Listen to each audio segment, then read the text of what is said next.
Hello there. As you know, I'm BLACKBRIGHT, broadcasting out the east of England into your homes, onto your phones. Welcome to my channel. And if it's the first time you're coming in and seeing me, then welcome. The door is open and so is my heart. And for my existing subscribers, I give you a big hug for Valentine's Day. And thank you there for sticking with me and for being loyal and for your comments and your support. And of course, mainly your loyalty. So I wanted to talk a little bit about Valentine's Day, basically a little bit about the history, because there's different kind of thoughts on whether or not we should celebrate it. And some people say it's linked to paganism, some people say it's linked to abuse, some people say it's just a way that the businesses make money. But whatever it is, I just wanted to kind of go through a few things to see if it makes sense to even celebrate it, especially in 2022, when so many people are going through pressures, just coming out of COVID and the lockdown, and some people don't have jobs. And then you've got the pressure of couples who feel that they need to show love in this way because it's rammed down their throats on the TV and anywhere they go in the mall or the shops. And then you have people who are insecurely attached, or they have some kind of abandonment issues, who think, oh, if he doesn't get me flowers or if he doesn't get me chocolates, it means he doesn't love me. Or a man might think, if she doesn't get me a card, she doesn't really care. Has she got someone else? And so it brings out a lot of insecurities, Valentine's Day. But for those people who have a partner and they don't get a card, and those people who don't have a partner at all, and then they keep seeing Valentine messages on the TV, and it reinforces the fact that they don't feel loved. And that's not what Valentine is supposed to be about, Valentine's Day. Historically, it's about it does have links to paganism. There is a pagan holiday in AD. I think it was the 5th century AD. And it happened between the 13th and 15th of February. And it was called Lupercalia. And what they would do is the men would cut a goat and what other thing? Was it a duck coat and a goat and a dog? They would sacrifice a goat and a dog, and they would use the hides of those two animals to hit women with. And these women would be lined up, waiting to be whipped, because this was supposed to give them fertility. And then for those 3 days between the 13th and 15th, they'd go and have it off with whoever they're matched up with and see if they could get pregnant. So I don't know if that's sadistic or if it's 50 Shades of Grey, but apparently that's what used to happen. And I guess because all the blood from the hides of the animals they'd just killed was everywhere, it must have been quite an ugly sight and quite ritualistic. So that is why it's associated with paganism, because that event took place between the 13th and 15th. So, and then the two Saint Valentines, one was executed because he performed marriages to lovers when marriage was outlawed. And the other one, Valentine, he helped prisoners escape from prison. And that was on the 14th of February. So those two people were executed on the 14th of February. And that is why the Pope decided to call it St. Valentine's Day. It just so happens that it coincided with the pagan event, but it wasn't named Valentine's Day because of the pagan event. And then, of course, we had the other Valentine who was in prison, and he wrote a letter to the jailer's daughter, and he said, I am your Valentine, or something like that. And he was supposed to be the first person ever to write a love letter and sign it, your Valentine. And so after all of that, this is why we have Valentine's Day. Declarations of love, ritualistic sex, and goodness knows what. So So is that a reason to celebrate Valentine's Day, or is it a reason not to celebrate Valentine's Day? It all depends on your views and why you're celebrating Valentine's Day. Is it because you don't have an opportunity to do it throughout the year? Is it because you're not spontaneous? Is it because you don't use your initiative throughout the year? So it's not like you might come home one night and say to the missus, look, let's go out for a meal, or, come home and bring flowers, or she'll come home with a bottle of cologne, or she'll come home and buy you something. And that happens throughout the year. And you don't get a chance to do that. So you save up and choose Valentine's Day as the time to celebrate your love. Some people do that. Some people save up all year round for Valentine's Day, knowing that the prices of flowers are extortionate, knowing that the restaurants have a Valentine's menu that's double the price.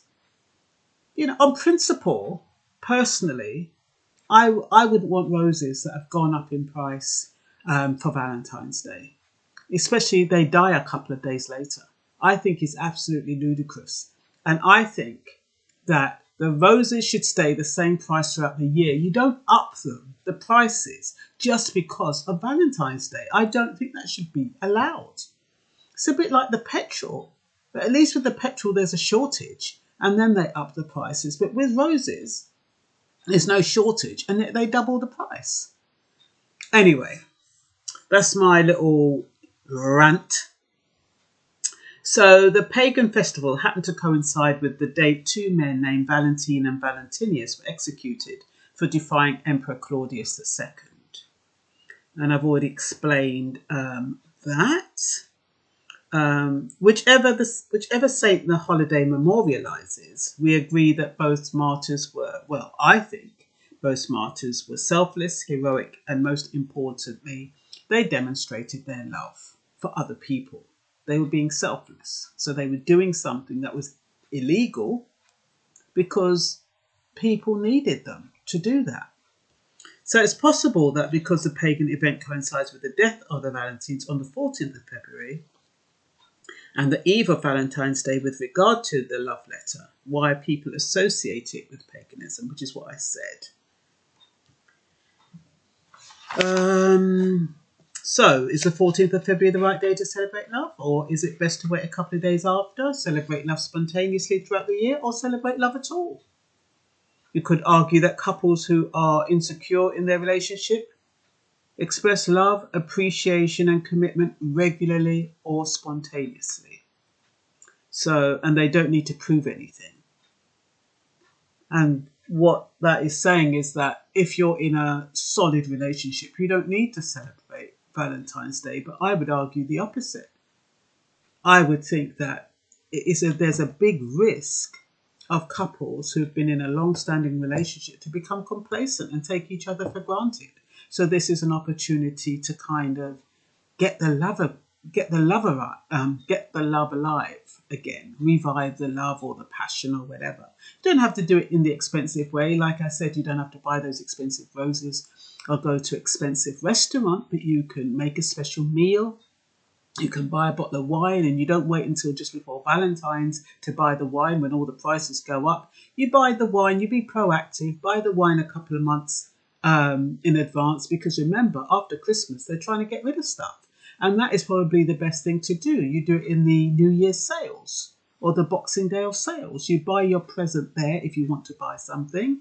You buy your wine at that time because they're trying to get rid of it. You put it away, you hide it somewhere, and then you bring it out for Valentine's. So it doesn't have to be expensive. And a lot of times it's the gesture. It's not the price. It's the gesture that you're making on Valentine's Day. Like I said, Valentine's cards, flowers are super expensive. Restaurants have a Valentine's menu. I've already said that.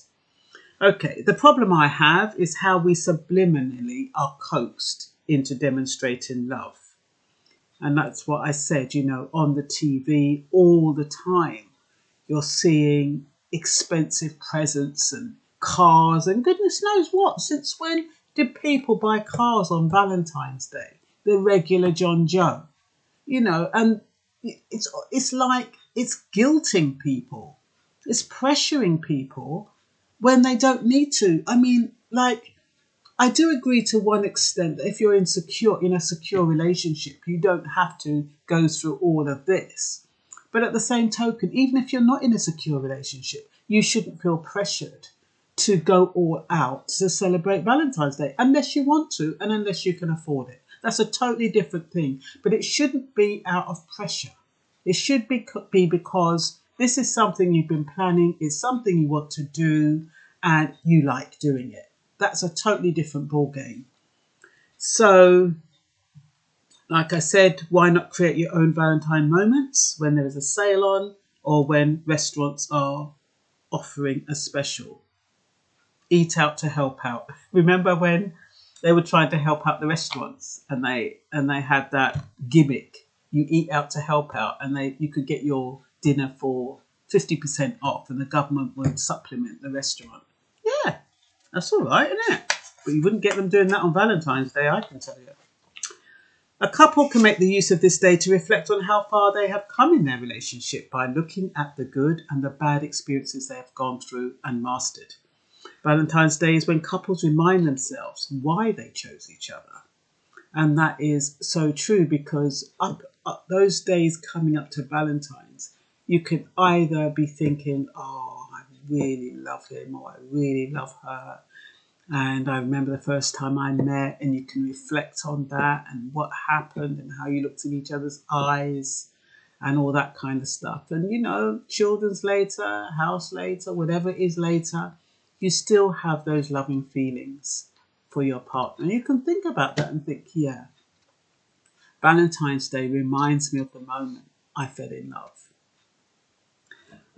Some people feel pressured to make the day extra special, even if there are other days throughout the year when they can show their partners that they love them. There's nothing wrong with wanting to go all out on Valentine's Day, especially if you're in a new relationship and everything is fresh and exciting. But if you've been together for a while and your relationship is solid, do you still feel the need to make Valentine's a big deal? Like I said, personally, I don't think it matters on the duration of the relationship. I think what's more important is that you are making each other feel loved, regardless whether it's on one day or throughout the year. I think it's probably best throughout the year, but a lot of people have been conditioned to celebrate it on Valentine's Day. But it shouldn't be a must. People shouldn't think that, oh, it's Valentine's Day, I better do this, I've got to do that. Some might say, okay, does Valentine's Day test the strength, validity, or happiness of our relationships? Sometimes it does, because when Valentine's Day is coming up and you're not happy in your relationship, it's going to test it. It's going to think, do I really want to bother? Do I even want to go out with this woman? Do I even want to, see this man on Valentine's Day? It does. It's a bit like it draws your attention to the relationship and whether or not you're happy in it or not. That's what Valentine's Day does as well, So did you know that just 2 days before Valentine's Day is a lesser known occasion referred to Red Tuesday? I didn't know that. And then I thought about good night, Ruby Tuesday, who could do. Every day will be a new day. Girl, I'm gonna miss you. That was Mick Jagger in 1967. But because it said Red Tuesday, I thought of Ruby Tuesday. But hey, apparently this is the day of the year when couples are most likely to split. The reason behind this phenomenon varies depending on your source. But the most common theory is that couples feel the pressure of planning a romantic date and buying the perfect gift, or committing to someone before they're ready and simply call it quits instead. So apparently, rather than go through the expense of the Valentine's Day, people are ending relationships. Bit extreme, don't you think? But that just shows you the pressure involved. Yeah, and they call it Red Tuesday. So on Valentine's Day, there's this unspoken expectation that everything should be special and you have to do so much to make your other half feel special. So if you're the one going if you're the one going into the big day with high expectations, you might feel slighted and hurt if your partner shows up with a wilted rose and a cheap card that lacks sentiment. Sometimes, if the man hasn't thought it through, and we know a lot of men leave things till the last minute. So, and sometimes they even forget it's Valentine's Day, and then maybe somebody says, hey, mate, what are you getting your wife for Valentine's Day? What are you getting your missus? It's like, bloody hell, I forgot. He runs off and all the nice roses are all taken and bought, and he ends up with this little half-dead one that the shop owner wants to throw away. And he says, no, I'll have that, and it's better than nothing. So he goes home with this wilted rose and one half-dead card that don't mean nothing, gives it to the wife and wonders why she's peed off. So that ain't going to work. It's better you don't give her nothing. And say, babes, everything is so expensive on Valentine's Day. I'd much prefer we do it this weekend when, they're not going to try and exploit us. Is that okay, hun? Just style it out. And then what you do, you buy some ice cream or whatever she likes. You have some fruit salad, cut some fruits and, put a little candle in it or something. Just do something. Get some little cupcakes, put candles in it. So it doesn't have to cost you, but it shows that you've thought about her and you haven't just neglected the day. Because regardless of whether politically we think it's reasonable to be conditioned into this kind of sorcery or whatever you want to call it, like they call it paganism. A lot of people call it paganism because they just don't want to spend the money and they feel exploited. And rather than say, look, babes, I love you, but I feel exploited. I am not going to spend 50 quid on roses to prove I love you. I'm not going to spend 150 quid in a restaurant to prove I love you. I'm not doing it. It's a waste of money. But what I am prepared to do is either we wait till the weekend or, let's do some, I've cooked some dinner for you and we'll have a nice glass of wine. And this will prove to you how much I love you and that I'm thinking about you. I'm sure she'll be happy.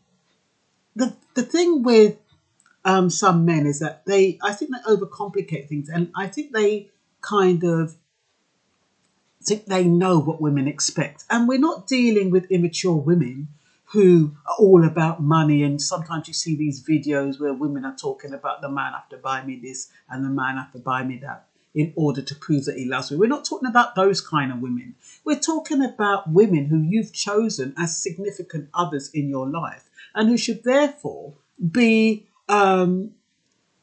reasonable people. And if they're reasonable and if they genuinely love you, they're going to accept these sentiments that you have put time in. And they're going to feel proud and they're going to think, bloody hell, man, he went through all that time to make this salad or this fruit cocktail, and he even got the ice cream and he even got this little card or he even got these cupcakes. Oh, how sweet. But I'm just using that as an example. You don't have to go all out. What else? If you're feeling nervous or stressed about Valentine's Day, or if your relationship is not on the strongest foundation right now, it's probably best not to set yourself up and your partner up to fail. Nurture your bond, opt for a low-key night in, and save the spectacular proclamations of love for a different time. There's nothing nicer than, you might just get a video in, or I don't know what you like to do, but whatever it is you like to do, play games or whatever, you can do that. By now, if you're with the person long enough, you must know what they like, and you do things simple throughout the year. You might add a little, some decorations or some candles or whatever, set the bath for your lover or your partner. You can do that and put all candles around the bath and put petals in the bath and all that kind of stuff. It doesn't cost much. Just use your imagination. So instead of committing to celebrating your love in ways big and small all the way year round, sorry, let me reread that. Instead, commit to celebrating your love in ways big and small all the year round, rather than setting high expectations for one specific day. The spirit of Valentine's Day is sweet and well-meaning, but the fanfare that comes along with it can add unneeded stress to the strongest of relationships. Remember that you can choose how you want to celebrate, or even if you want to celebrate at all. And the smallest gestures are often the most meaningful ones. Valentine's Day is about romantic love. We should be celebrating agape love, unconditional love. Valentine's Day can be about celebrating the love of life, the love of self, friendships, familial love, and the love of a higher power. So with that in mind, have a happy Valentine's Day. Bye-bye for now.